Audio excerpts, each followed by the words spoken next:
The wind was dry and cold as it moved across the broken surface of Virex 9.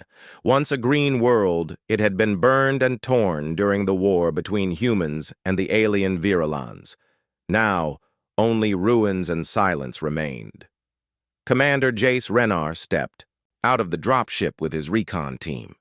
His boots crunched on shattered stone and metal. Smoke still rose in some places, though the battle had ended weeks ago. Jace looked around. He didn't see any bodies, just old helmets, burned flags, and broken weapons. The place felt wrong, too quiet, too clean. It was as if someone had tried to cover up what had happened here. "Keep your eyes open," he said to the team. "We're looking for signs of the missing squad." Jace wasn't just here for the mission. He had come for something personal. Captain Lyra Hale, the woman he loved. Her last message came from this zone, but then she vanished. The command said she was dead. But Jace didn't believe that. Not yet. The team moved slowly through the ruins. The sky above was cloudy, casting a dull gray light on everything. Rusted towers leaned like dying trees. In the distance, broken ships sat half buried in the sand. "Over here," called Sergeant Vale, pointing to a wrecked bunker.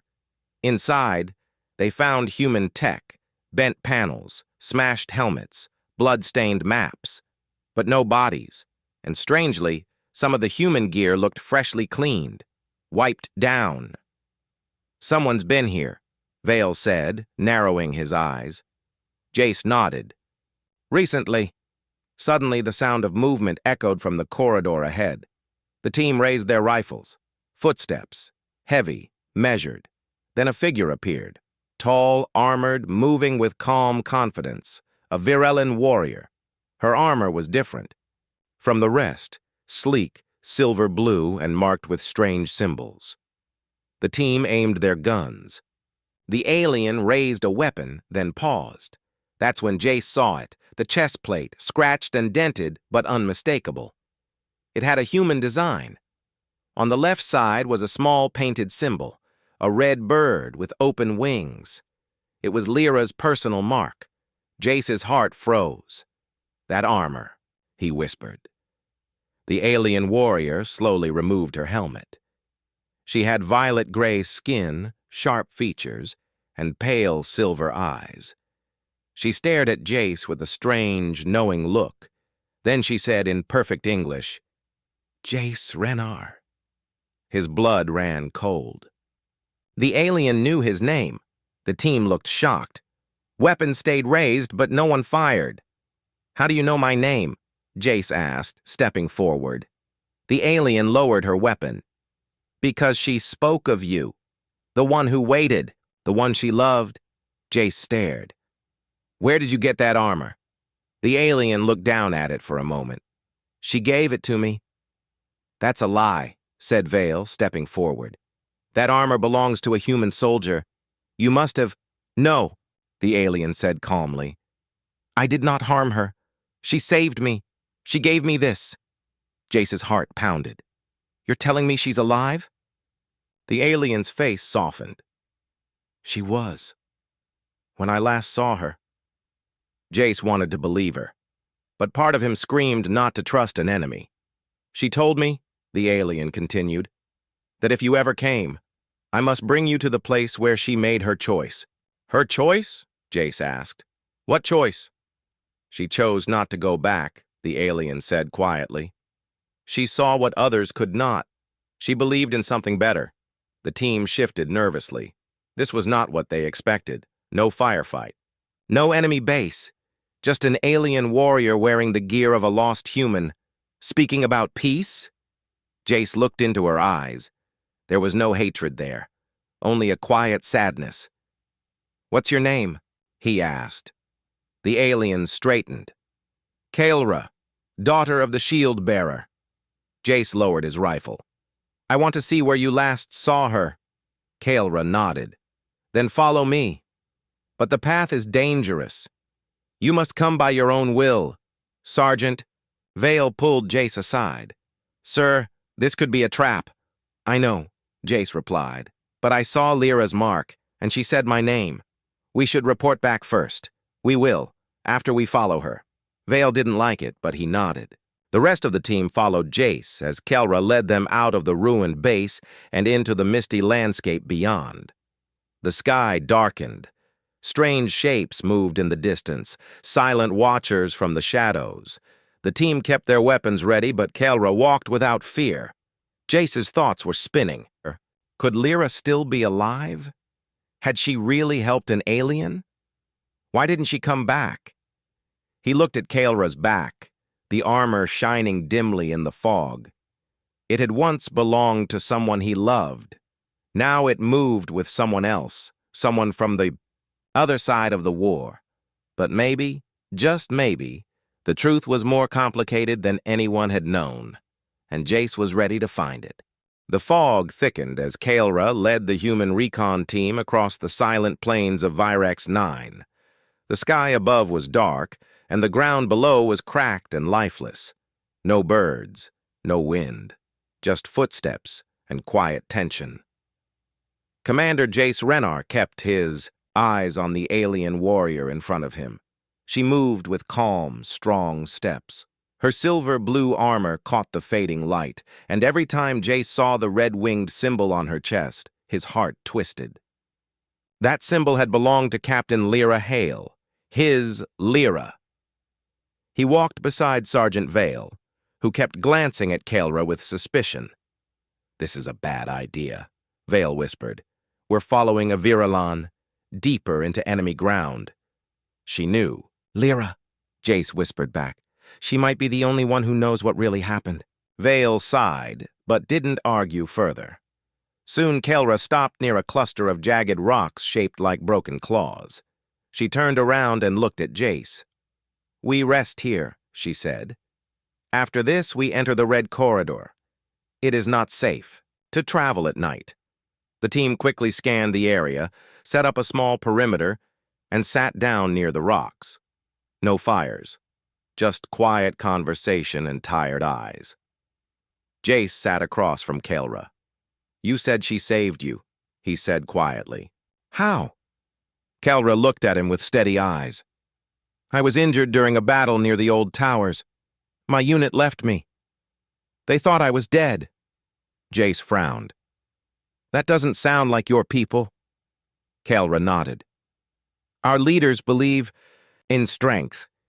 If you fall, you are forgotten." She touched the edge of her armor. I was bleeding, fading. Then I heard footsteps. Human boots. She came to finish me. Jace leaned in. "Lyra?" Kelra gave a soft nod. She aimed her weapon. I waited for death, but she saw something and stopped. What did she see? She said she was tired of death. She gave me water, treated my wounds, spoke gently. She asked my name, not as an enemy, but as a person. Jace stared at the ground. That sounded like Lyra, always brave, always full of heart. "She hid me," Kelra continued. "She helped me walk. For days we stayed quiet, far from both our sides. We talked. We learned. And then she gave me this." Kelra touched the armor with care. She said I would need it, that if she didn't return, someone would come looking, someone who loved her. Jace felt a lump in his throat. Why didn't she come back? Kelra looked up at the stars. She said the war had become a lie, that neither side cared about peace anymore. She wanted to stop the cycle, so she joined others, humans and Virilans, who believed in a different way. Jace sat in silence. "I don't believe it," Vale said from the side. "She wouldn't leave us." "She didn't leave you," Kelra said. "She gave everything to protect a future where others wouldn't have to fight like we did." The team was quiet. Even the wind seemed to hold its breath. Jace finally spoke. "You said there are others? Humans working with you?" Kelra nodded. "Yes. They hide in a place beyond the Red Corridor, a place where the war never reached. Lyra said if you came, I must take you there. And if I hadn't come, She believed you would. Jace looked at his team. We're going. Vale frowned. You sure? Yes, Jace said. I need to know the truth. At dawn, they moved again. The red corridor lived up to its name. The rocks glowed faint red from the strange minerals in the ground. Sharp cliffs on both sides rose like walls, and the path twisted like a snake. They walked. Strange sounds echoed. Whispers, low growls, clicking noises. No animals. No signs of life. Just sounds. What is that? Asked one of the soldiers. Kaelra answered calmly. The corridor remembers the voices of the dead. It repeats their last thoughts. Jace felt cold. He heard something too, a soft voice calling his name. It sounded like Lyra. He shook it off and kept walking. Halfway through the path, the group came to a stop. A watcher beast, tall and thin with glowing red eyes, stood ahead. Its long arms dragged on the ground. It wasn't moving, just watching. Kaelra raised a hand.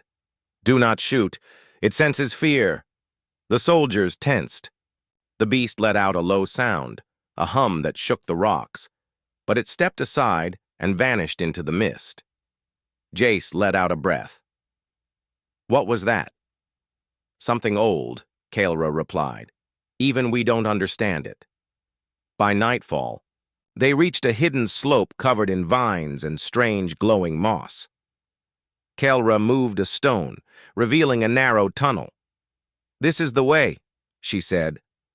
But beyond this point, you must go alone, Commander. Jace blinked. Why? She told. Me only you must enter. No one else. She said you would understand. Vale stepped forward. I'm not letting the commander go alone into a Virellan tunnel. Kaelra looked firm. If others follow, the path will close. It's built that way. Jace looked at the tunnel. It was dark, silent, unknown. He turned to his team. Stay here. If I don't come out in 2 hours, contact command. Vale grabbed his shoulder. Jace! But Jace just nodded once and stepped into the tunnel. As the stone door closed behind him, Jace was alone. The air inside was cool. The walls were smooth and covered in carvings, some human, some alien. Words in both languages. Peace, trust, unity. At the end of the tunnel, a dim blue light glowed. In the center of the chamber, a small device sat on a stone table, a message recorder. Jace stepped closer, heart racing. He pressed the button, and then her voice, Lyra. Inside the tunnel, the chamber was silent, except for the soft hum of the old message device. Commander Jace Renar stared at it. His hands trembled.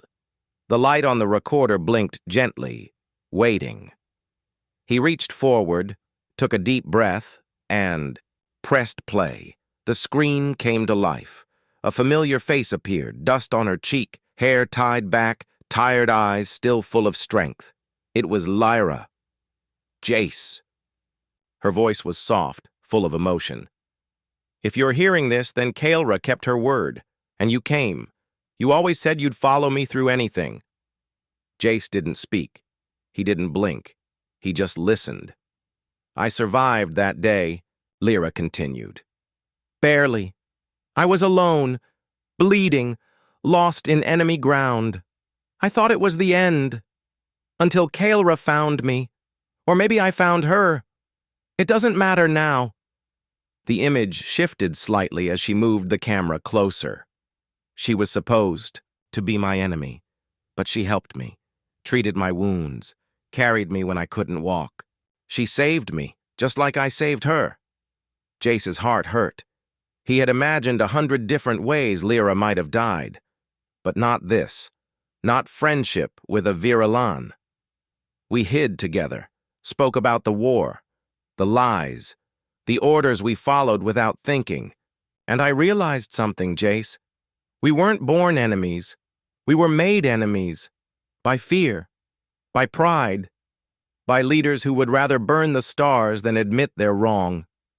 She paused for a moment. The silence hit harder than words. I didn't. Come back because I found something worth staying for.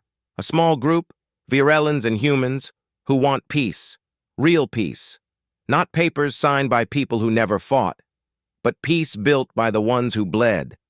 Jace clenched his fists. We live in the Forbidden Zone, a place both sides fear. That fear keeps them out and keeps us safe. I couldn't tell Command. They wouldn't believe me. They'd call it betrayal. But you, Jace, you'd understand.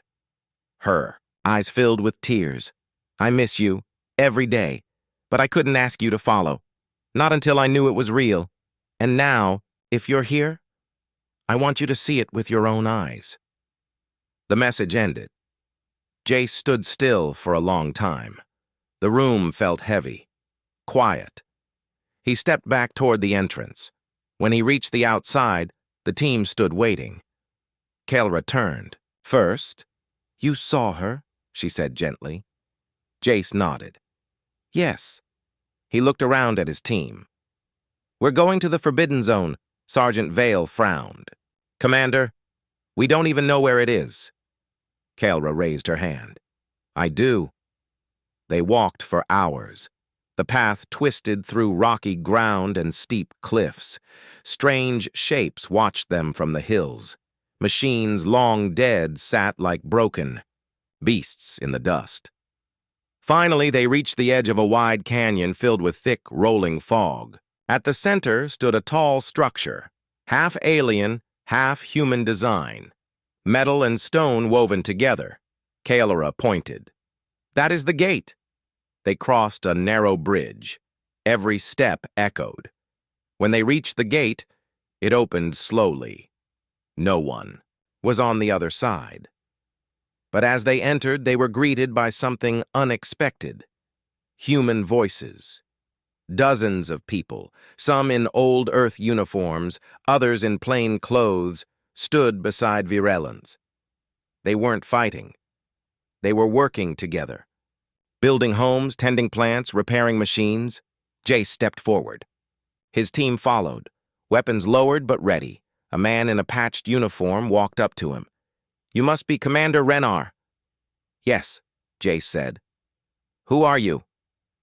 I'm Dr. Elan North, former medic, Earth Fleet. I joined this place a year ago. Lyra saved me too. Where is she now? She's deeper in the valley helping train new arrivals, but she'll be back soon. She'll want to see you. Jace looked around. There were children here, families. A Virellan elder teaching a human boy how to use a solar tool. A human helping a Virellan farmer fix a water pipe. It didn't make sense, and yet it made perfect sense. Why hasn't the world heard of this place? Vale asked. Because they'd destroy it, Kaelra said. Both sides are not ready for peace, not real peace. Jace nodded slowly. You've built something important. Dr. Elan smiled. We try, but it's hard. Supplies are low, defenses are weak, and we're always at risk of being found. Suddenly, a distant alarm buzzed. Red lights flashed from one of the towers. Kaelra's eyes narrowed. Someone is coming. Dr. Elan tapped his communicator. Unknown ship. Human. High altitude. Not ours. Jace turned to his team. That could be a scouting unit. If Command tracked our signal, they may have followed. Kaelra looked at him. Then we must hide the civilians. If they're discovered, it's over. Jace made a choice. Prepare defenses, but no one fires unless we're attacked. We protect these people. All of them. Vale stared at him. You sure about this? Commander? Jace looked out at the valley. Yes, Lyra was right. This is worth fighting for. The valley prepared for trouble. People moved quickly, hiding children, locking gates, checking energy shields around the camp. Human and Virellan worked side by side, with fear in their eyes, but unity in their actions. Commander Jace Renar stood at the edge of the camp, looking toward the sky. A single black dot moved above the clouds. It was a human scout ship. If it sent a message to the fleet, this peaceful place could be destroyed. Jace felt a deep weight in his chest. He had come, here to find Lyra Hale, his lost lover. But now, he stood in the middle of a place that shouldn't exist, a place that proved enemies could become family. "Commander," Kaelra said softly, standing beside him. "I see movement near the eastern hills. Someone is coming. Alone." Jace grabbed his binoculars and looked. A tall figure walked steadily through the narrow path between the rocks. He felt his heart stop. It was her, Lyra. She wore light Virelin armor mixed with pieces of her old human gear. Her face was older, her skin tanned by the twin suns of this planet. Her hair was shorter now, and her shoulders carried the weight of many battles, but her eyes, they were still the same. She walked straight toward Jace. No fear. No hesitation. When she stopped in front of him, the world went silent. "Hello, Jace," she said. He stared at her. "You're alive."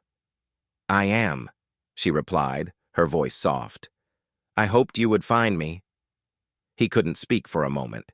Too many feelings hit him at once: relief, anger, confusion, love. "Why didn't you come back?" he finally asked. She took a slow breath. "Because the person I was couldn't go back. I saw too much. I learned too much." She looked around at the valley. Both sides only saw victory, but I saw people, Virelins and humans, bleeding the same, crying the same, dying the same. I found others who felt the same way. We built this place, together. You could have told me. I wanted to, but I didn't know if you'd understand. Jace looked into her eyes.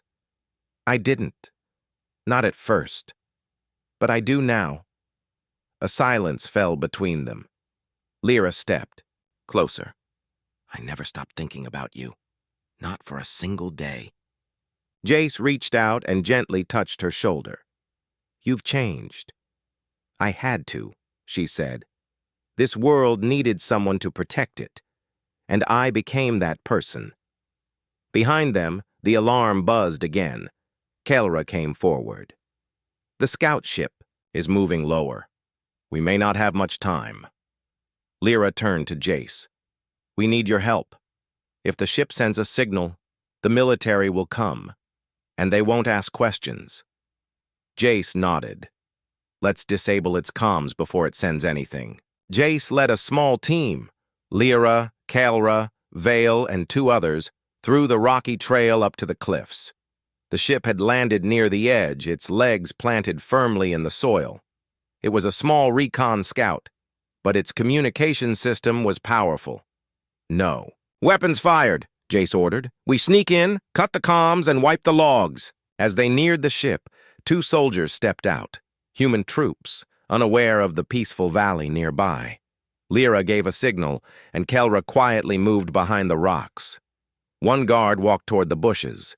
Suddenly, Kaelra grabbed him and pulled him down gently, covering his mouth. He didn't even have time to shout. The second guard turned, but before he could react, Vale stepped behind him and raised his weapon. Easy, Vale said. We're not here to kill you.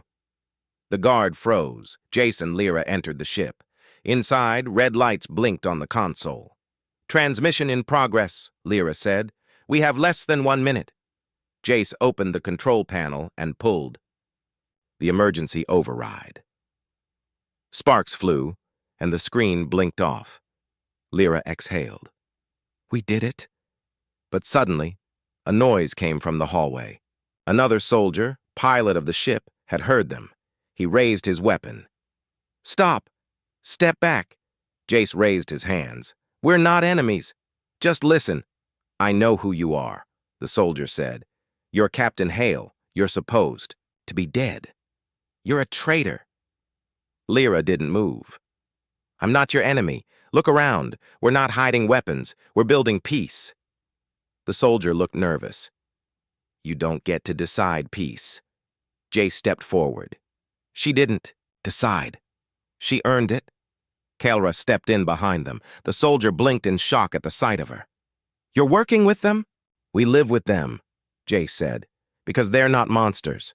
They're people. The soldier slowly lowered his weapon, confused. Shaken, Jace spoke calmly. You can take the ship and leave, or you can stay and see what this place really is. Your choice. After a long pause, the soldier finally dropped the gun. I need to see it. Hours later, the team returned to the valley with the scout ship grounded and silenced. The camp relaxed again. Jace stood with Lyra. On a high ridge looking over the valley, the lights below flickered like stars. Children laughed in the distance. Humans and Virellans sat around a fire, sharing food and stories. It's not perfect, Lyra said, but it's real. Jace nodded. You became something greater than a soldier, she smiled. And you still came for me. I always would. They stood together side by side as the stars moved above. In the darkness, hope had been born. End of Part 4. The next morning brought no peace. The scout ship may have been silenced, but something else was in the air. Tension, heavy and sharp. The skies above Virex 9 turned darker. A faint hum buzzed from beyond the hills. Commander Jace Renar stood on the lookout tower with Lyra Hale and Kael'ra. Through binoculars, Jace saw flashing lights on the horizon. Dropships, he said quietly. They're coming. Lyra nodded. Command must have noticed the missing scout. They're sending troops to investigate. Kael'ra's face was calm, but her eyes held worry. If they see the valley, they will assume it's a base. They will attack without warning. Jace lowered the binoculars. We need to prepare, and not just for defense. We need to show them the truth before it's too late. Back at the camp, Jace gathered everyone. Virellans stood beside humans, engineers next to farmers, children holding on to parents. Fear filled the air, but so did courage. Jace looked at them, all. You've built something here that shouldn't be possible, he said. You've proven that war isn't the only path, but now, we're out of time. The armies coming here won't ask questions. They'll see enemies, not people. We can't let that happen. Dr. Elon North stepped forward. What do we do? Lyra took over. We make them see. We don't fight with weapons. We fight with truth. A plan was made. Hours later, large human transports entered the skies. The ground shook as ships landed just beyond the valley. Human soldiers marched in, scanning the area. Their commanders ordered drones to sweep the terrain. Jace, Lyra, Kael'ra, and a small group stepped out onto the flat ridge, unarmed, holding a white flag made from old cloth. From the lead transport, Admiral Kern, Jace's former superior, stepped down. He looked at Jace with confusion and anger. Commander Renar, you disappeared, disobeyed orders, and now I find you standing beside Virellans? Jace stayed calm. You found something more important than orders. The Admiral frowned. You're standing with the enemy. Kael'ra stepped forward. We are not your enemy. Not anymore. Admiral Kern raised his hand. Snipers above locked their weapons. This is your last chance, Commander. Stand down, return to base, or be treated as a traitor. Jace shook his head. Sir, with all due respect, come see the valley. Just 5 minutes. That's all I ask. The Admiral didn't move. Soldiers tensed. Then, a voice spoke behind them. It was the young scout pilot they had spared. He stepped through the crowd, helmet in hand. Sir, I've seen it. What they built. It's real. They're not planning war. They're living. Together. The soldiers whispered to one another. Doubt began to spread.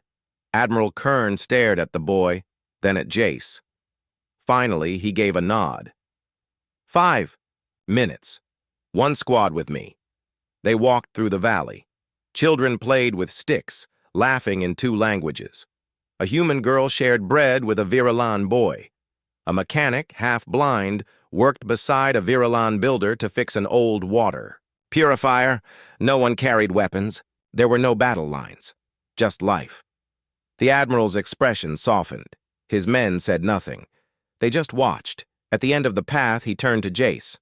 This place, how? Because one human and one Viralan decided to stop listening. To hate, Jace said, and others followed. Admiral Kern took a long breath. This changes everything. Kelra stepped forward. It only changes what you allow it to change. Suddenly, a new alarm sounded from the South Ridge. A Virellan battlecruiser had arrived. Unlike Kelra's people, this one belonged to the Old Command, leaders who rejected peace. From the ship, hundreds of armed Virellans poured out. Their war armor was heavy and their weapons glowed. They're here to crush the valley, Kelra said. They see us as traitors. Admiral Kern turned to his men. Prepare defenses. Protect the civilians. Jace was shocked. You're helping us? I'm not here to kill the innocent, the Admiral said. I came to learn the truth. I've seen it. Now I'll defend it. For the first time, humans and Virellans stood together, against their own. The fight that followed was fast and chaotic. Old Virellan soldiers charged from the hills shouting battle cries. But they were surprised to see fellow Virellans fighting against them, alongside humans. Jace fought beside Kelra, blocking an attack and countering with speed. Lyra pulled injured fighters to safety, shouting orders to both sides. Admiral Kern used his comms to send a clear message. Do not fire on the valley. These people are under my protection. One of the invading Virellan leaders shouted, You betray your kind, Kelra. She answered calmly, No, I protect what matters. Bit by bit, the enemy lines broke. Some dropped their weapons. Others backed off, confused. They saw families behind the defenders, not soldiers. At last, the enemy cruiser pulled back. Its engines roared, and it lifted off. The battle was over. That night, the valley was quiet again. Fires burned gently as humans and Virellans sat together, treating wounds, sharing food, and resting. Jace and Lyra sat on the same ridge, side by side. Her head leaned gently against his shoulder. You saved this place, she whispered. No, Jace said, smiling. You did. I just finally understood. Below them, Admiral Kern spoke to High Command. His report was honest. Peace has already begun here. If we destroy this, we destroy ourselves. Morning came with soft sunlight falling over the valley. Smoke from the battle had cleared. The people, human and Virellan, worked side by side, repairing damage, helping the injured, and bringing water to those who needed it. The place felt stronger now. It had survived its first real test.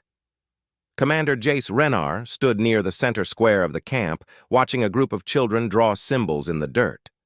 Some symbols were human letters. Some were Virellan markings. Together they told a story, their story. Lyra walked up beside him. She was smiling, tired but peaceful. They didn't run, she said. They stayed and fought for this place. Jace nodded. Because they believed in it. Because you believed first. Just then, Admiral Kern stepped forward. His voice was firm but respectful. Renar, I sent the full report to Earth Command. I told them everything. The valley, the people, the battle. I told them what you told me. This is not a rebellion. This is hope. Jace looked surprised. And what did they say? The Admiral handed him a data pad. They said they're listening. That's a start. The screen showed a message. This peaceful zone must not be harmed. Further review pending. Immediate attack halted. It wasn't a promise, but it was enough. Lyra read the words over his shoulder. We bought time. Yes, Jace said. Now we show them it's worth it. In the weeks that followed, the valley changed. Engineers from both sides helped install better power lines and water systems. Medics trained together. Builders created strong shelters using both human metals and Virellan stone. Jace took charge of communication. He helped send peaceful broadcasts to both human and Virellan channels, showing the truth of the valley. No lies, just daily life, families, work, friendship. Some people on both sides still called it a trick. Others called it betrayal. But many started calling it something else. A beginning. One day, Kaelra stood beside Jace as they watched a small transport land. From it, a group of human visitors stepped out. Not soldiers. Diplomats. Behind them, Virellan elders approached from the Eastern Trail. This was the first time peaceful leaders from both sides had agreed to meet face to face. Lyra joined them. It's time. The meeting was held under the old sun canopy in the center of the valley. No weapons, no shouting. Just calm discussion.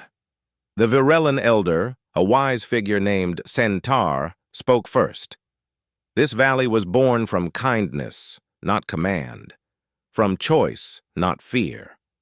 A human diplomat responded, "We came here expecting resistance, but we see something rare. We see change."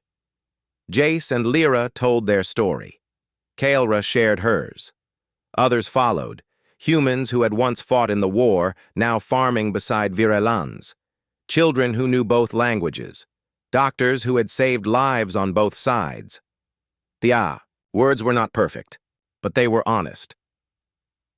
By sunset, a message had been written, short and simple. The Valley of Peace shall be protected. Any who wish to learn from it may visit. No soldier may raise a weapon here without reason. It was signed by both human and Virellan leaders. A new line had been drawn, not one that divided land, but one that protected unity.